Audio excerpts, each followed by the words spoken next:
Good day, everyone. We are here at Bukidnon State University main campus. And we are excited to share with you some valuable insights from the Bachelor of Secondary Education Innovative Student Leaders. We have three different guests from the College of Education. Without further ado, let's dive in. Now we have here our guests.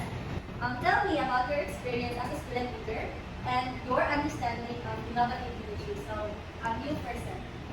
So I am Joshua Montañez. So my first experience is in student leadership is when I became the associate secretary for the student body organization. Innovative leadership is when you become flexible, not just in your stated rules based on the CBL stated in every positions, but also to be able to be competent enough to lead with everyone and do every task that you can do.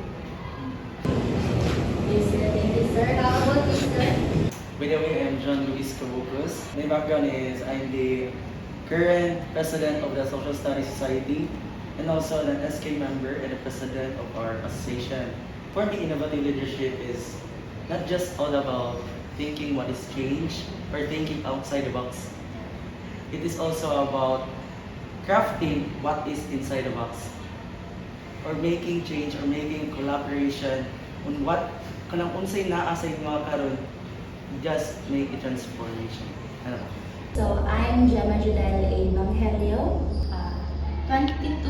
It's been a long journey with my leadership since back when I'm still in elementary, I've been already in treasurer's position. So here in college level, loyalty ko sa educationalist.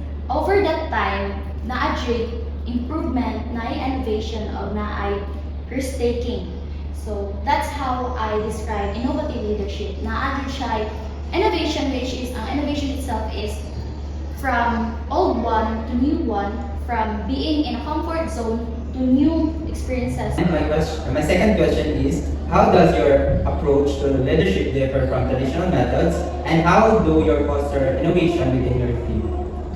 I foster innovative skills from going out from the comfort zone, as I've said, naamoy prior ideas, and then through collaboration with your other members, democratic mag-ask ka new ideas sa ila, then also be open.